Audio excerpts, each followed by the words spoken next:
Hello everybody and welcome to Art Smart. Today I'd like to do something a little different. I'm going to be showing you a CD that came out in the 1990s.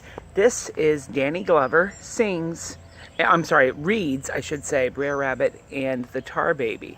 This was released by Rabbit Ear Productions, and it is about the story, obviously, of Brer Rabbit, and it comes from the Uncle Remus stories that were famously written by Joel Chandler Harris back in the 1800s. Now, these stories have become object of a lot of criticism and debate over time, as some people see it as a celebration of culture. Some people see it as a throwback to the Aesop fables of old, and showing how we can use literary means of telling people stories that could teach them a lesson. But it's also had a lot of criticism for being possibly racist in certain cases, or at the very least cultural appropriation, as Joel Chandler Harris was a white individual writing stories in a southern dialect about characters that were in many cases possibly African American inspired.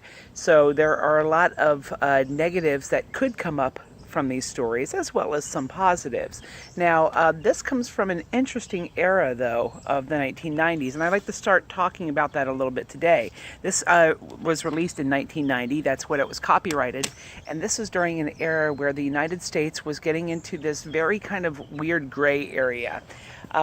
We were starting to get into a lot of political correctness in the United States, and people were arguing that we need to be respectful of other cultures, and multiculturalism became a big movement in the United States, which a lot of people felt was a great thing. Some people didn't enjoy certain aspects of it, but in general, it definitely helped to spread tolerance across the culture. Now, one negative thing, though, that was happening was you had all this new technology rising in CDs and VHS becoming more and more popular, Laserdisc and computers. And so the negative here is a lot of companies had financial incentives to take older pieces of literature or works that have been done in the past that were popular and bring them back in order to make some money. And I think Rabbit Ears, despite their leniency towards trying to have high-end products and trying to be respectful, they did have some financial reasons to go back and find things like the Uncle Remus stories and bring them back, because this is something that people are interested in. It was something that's familiar to the population, and bringing this back means that they're likely to make some money, as opposed to coming up with completely new stories in order to tell. Now, they did the best that they can here in trying to be respectful of all cultures, and I will definitely say that for the most part they didn't step on anybody's toes too hard. However, there is just an awkwardness to this particular period, which I think is interesting to talk about on Art Smart. When is it in art okay to try to change or sanitize the past? If we are looking at the past, is it okay for us, for the sake of art, to try to take away things from a past work that were insensitive and try to sanitize them? This was a question that definitely came up quite a bit in the 1990s. When you look at a film like Aladdin from Disney, basically taking a story that comes from a Arabian culture and it's in many ways being whitewashed. And you look at Aladdin, he certainly doesn't look to be like somebody that should come from an Arabian country.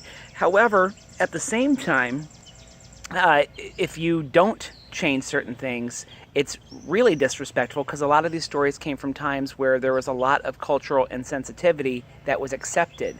So it puts people in a weird place. And so that's why I think this is a very awkward CD to look at. When you look at the cover here, and let me see if I can make it clear. Yeah. As you can see, they've kind of whitewashed the characters a little bit, in that they're taking away any aspect of them that might reflect Southern culture at the time. A lot of older illustrations would depict these characters as basically kind of stereotypes of African Americans. They take that out here, and that's good. However, at the same time, by presenting this story that is definitely from the Old South and trying to take away any of the Old South-ness of the drawing definitely creates this kind of weird feeling. At least it does for me. The fact that they went yellow with Brer Rabbit here is a telling sign that they're trying to remove a lot of possible accusations of color. Yes, the fox here can be said to be brown, but you can also see that it's kind of a reddish brown, and so they're trying to get away from race. I understand why they're trying to do that, but it's also kind of an awkwardly obvious thing that they're trying to whitewash. And should we be whitewashing the past? I don't know. Danny Glover does a fine job reading the stories. He does speak with a Southern accent, and it is definitely reflective of the Old South, but he's trying, and for the most part succeeds, in staying away from Uncle Tomism. However, it's still a little too close for comfort.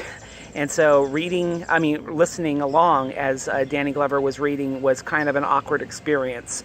I'm not so sure if he was able to truly stay away from Uncle Tomming in his voice. It's certainly something he was trying not to do. Also add into the fact that Taj Mahal, the blues/jazz artist, and he's also kind of a world music artist, was the person who did this musically. He did a fine job with his music. It's a wonderful listen. However, again, the fact that he's decided to change his name to Taj Mahal just kind of further muddies the waters. It feels like a lot of cultural appropriation is being done here. I don't think that was the intention, and I really actually enjoy Taj Mahal's music. I think he meant for it to be socially inclusive and respectful to other people.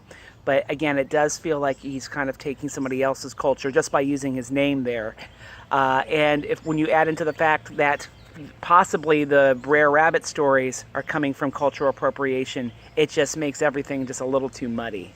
So in general, I feel that the art here is interesting. It is illustrative. It is also very reflective of the 1990s with a lot of kind of almost grotesque